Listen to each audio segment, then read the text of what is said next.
Welcome to the Mission Control. I've got here, as I said, Gary Cox to talk with us about the Epic computer upgrade that the crew has been working on. In particular, Dan Burbank has been upgrading a couple of the computers this week, and Gary is the Epic program manager. So he's going to tell us what that's all about and why it's necessary and why it's good for the station. Thanks for coming, Gary. You're welcome.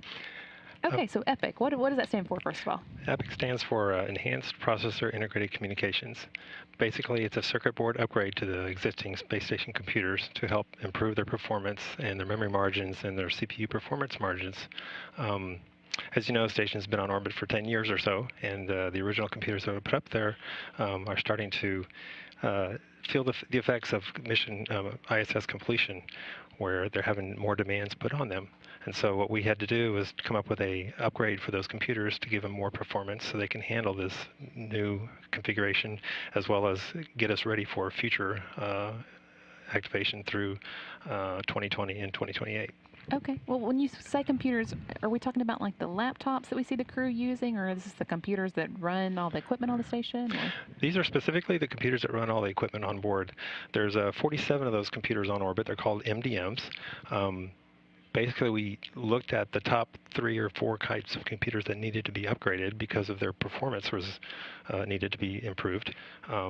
And we identified our highest most computer called the CNC, or command and control computer. It's the 3 computers that control the entire vehicle. Okay. So what we had to do is upgrade that computer along with a guidance navigation computer and, of course, payloads. We have a lot of science experiments that we've been adding over the years, and we wanted to make sure we had capacity to handle additional science.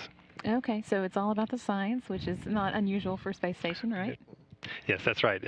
We wanted to make sure we had no limitations getting through the next 10 to 15 years of operation. So we wanted to upgrade those computers to ensure we had proper capability for that.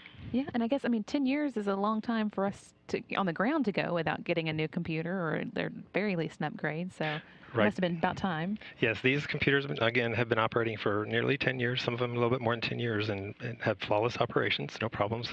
But one of the challenges we had to have, what we had to overcome, was coming up with an upgrade that didn't change the infrastructure, because we have a tremendous infrastructure built already with the software development and the testing that we have on the ground and the infrastructure within the station itself. So we had to be very careful when we upgraded these computers that we didn't upset that infrastructure. Okay, that sounds complicated. Yeah, it was quite a challenge, but it was as you saw, back in just after Christmas when we started the initial upgrades, everything went very smoothly, and we're Right. now operating off the new computers. Okay, great, great. Well, and I guess you've probably been working on this program for a long time, even before it launched, right? Yes, we've been working on it for about 4 years Wow. to make sure we had everything in place. We had a lot of testing on the ground, a lot of great support from mission control folks here, as well as the crew. The crew were involved heavily in installing these computer upgrades. Did you know how long ahead of time did you know that it was going to be this particular crew that was doing the work? We knew about 8 months ago or so that Okay, it was going to be Don Pettit and Dan Burbank. So they had some time to practice on the ground before they went Yes, up. Okay. definitely. And how difficult is it to actually perform this change out in space?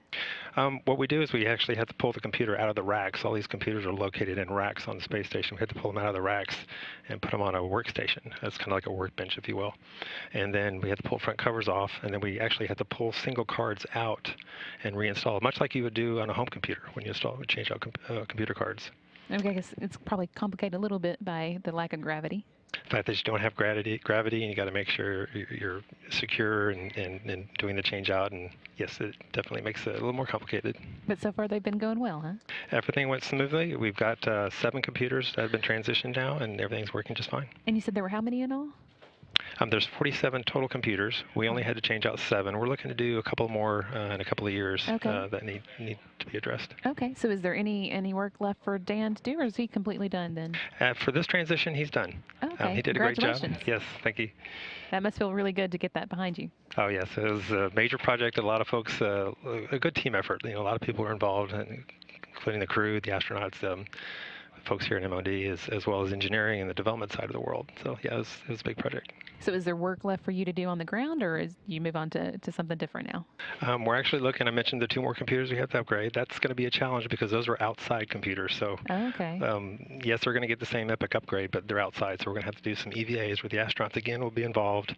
They're going to have to go outside and pull these computers back inside and do a change out, and a little more complicated than this go around. It sounds like it. Yeah, well, we'll be looking forward to that. I guess it's probably probably a little ways in the future still. It's about 2 years or so away, yes. Okay. All right. Well, thank you so much for coming and talking with us. We really appreciate it. Thank you.